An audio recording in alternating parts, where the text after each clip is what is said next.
Yang dirahmati Allah Subhanahu wa taala, pada hakikatnya tentu kita menginginkan kemajuan-kemajuan ilmu pengetahuan, teknologi, dan perubahan sosial ini ke arah yang lebih baik.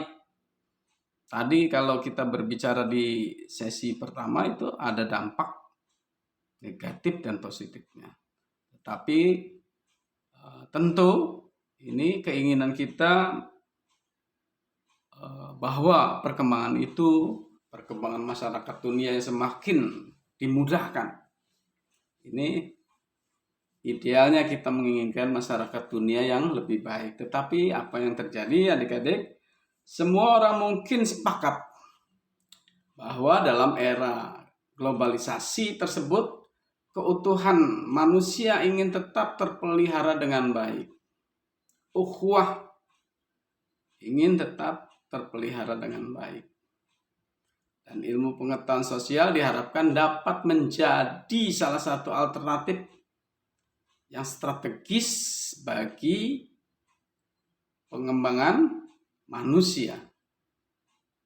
Indonesia pada negara kita seutuhnya pada era globalisasi tersebut. Namun kenyataannya dampak daripada perkembangan sosial ini luar biasa terhadap kehidupan sosial. Dampak dari informasi yang begitu cepat, ya,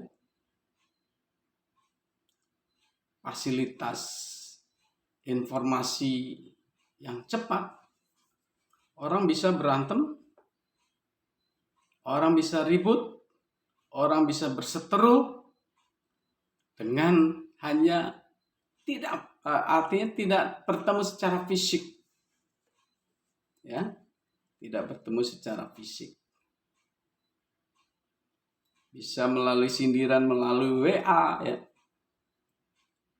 Bisa ada sindiran melalui chat WeChat, ya. Nah, ini orang sangat begitu mudah. Bahkan ada kejadian-kejadian kriminal juga melalui informasi yang cepat. Ya. Nah, ini imbas daripada bahwa ilmu pengetahuan sosial tidak mampu menampung masalah-masalah yang terjadi dalam era globalisasi ini. Tidak mampu untuk menampungnya.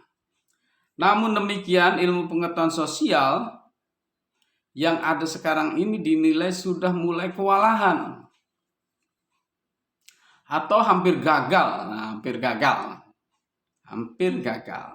dalam ikut serta memberikan kerangka pemecahan masalah sosial yang terjadi akibat daripada kemajuan dalam ilmu pengetahuan sosial, sains, dan teknologi. Ini luar biasa dampaknya.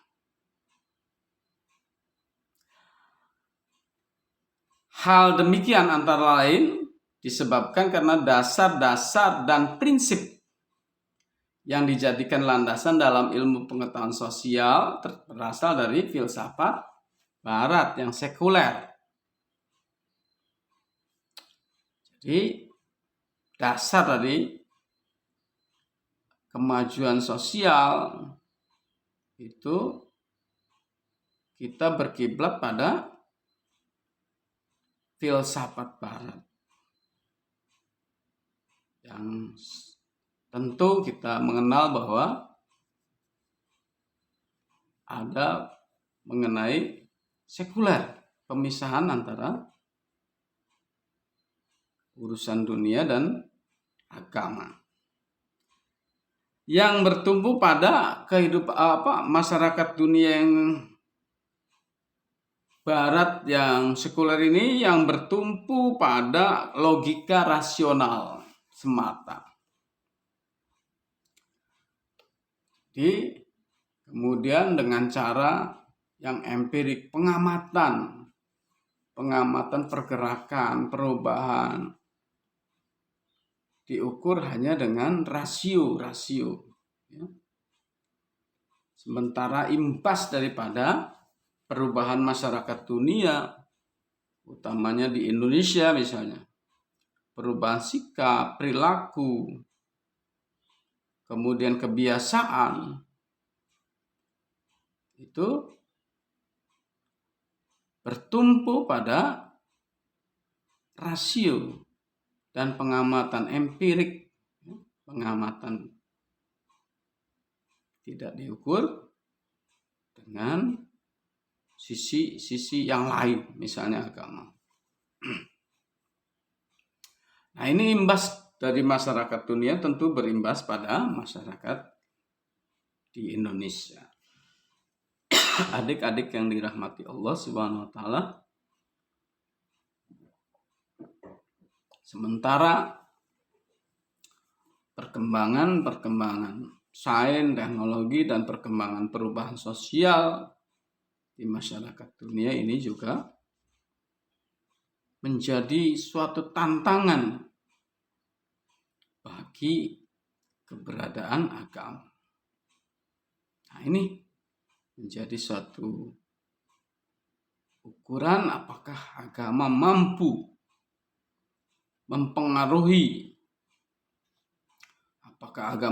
mempengaruhi dampak sosial dari perkembangan masyarakat dunia yang hampir menuhankan sains dan teknologi. Jadi ini pengaruh besar bagi agama. Sebagai salah satu upaya mengatasi kebuntuan dari ilmu pengetahuan sosial yang demikian,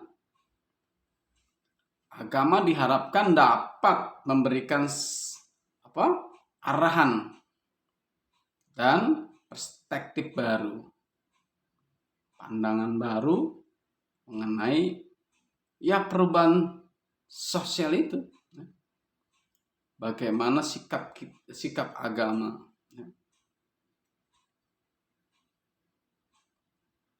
Kalau orang-orang yang memiliki pemahaman agama yang baik, memiliki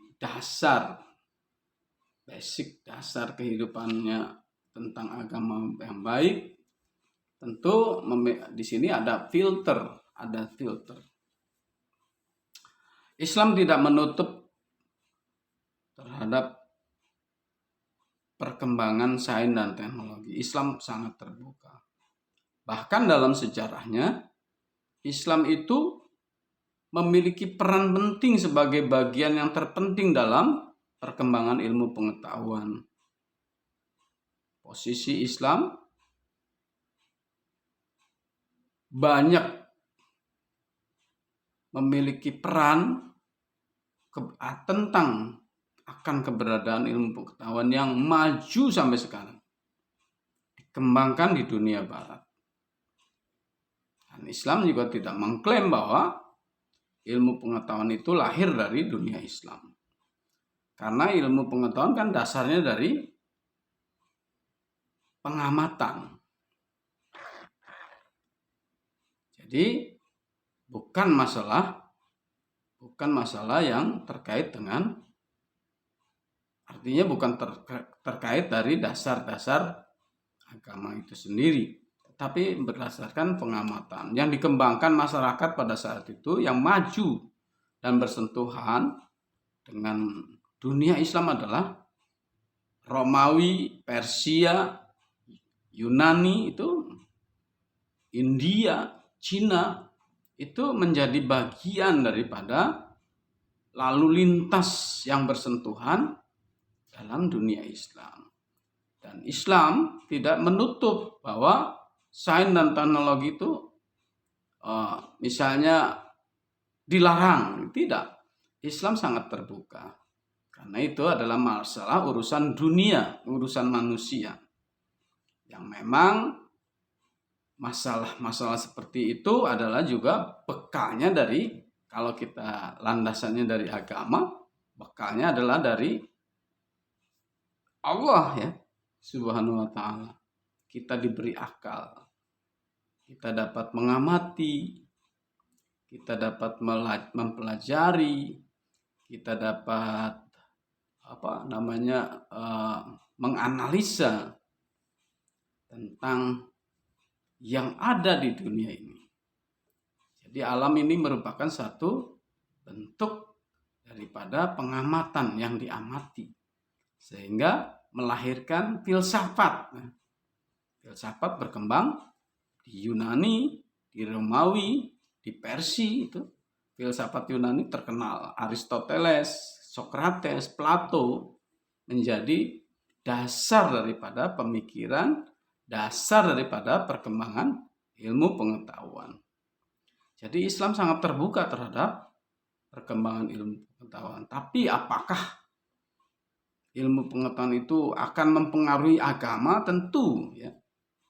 Akan mempengaruhi keyakinan, tentu.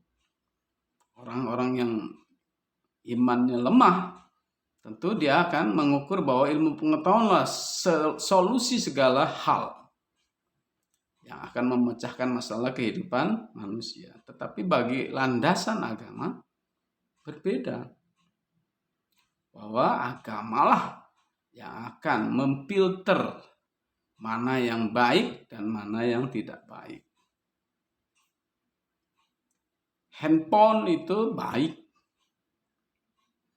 untuk mempercepat komunikasi. Nilai-nilai positifnya banyak. Tetapi nilai negatifnya juga ada. Karena ada informasi, ada aplikasi yang akan merusak. Akan merusak otak manusia. Tidak peduli yang beragama, tidak peduli akan keyakinan beragamanya kuat atau tidak. Itu akan menjadi suatu tantangan tersendiri. Nah, itu sisi yang menjadi suatu masalah sosial. Kemajuan senjata itu baik. Teknologi dalam bidang senjata itu baik. Nah, tapi dibuatnya senjata yang super canggih itu apakah untuk mempertahankan diri atau untuk memusnahkan orang lain? Nah, ini. Apakah untuk mendolimi orang lain? Nah, ini menjadi satu tantangan tersendiri. Jadi kemajuan itu. Ya, bahwa tentu kalau kita mengukur, kalau setiap negara harus memiliki pertahanan yang kuat akan negaranya. Dengan senjata yang canggih, dengan senjata yang luar biasa. Nah, ini untuk mempertahankan.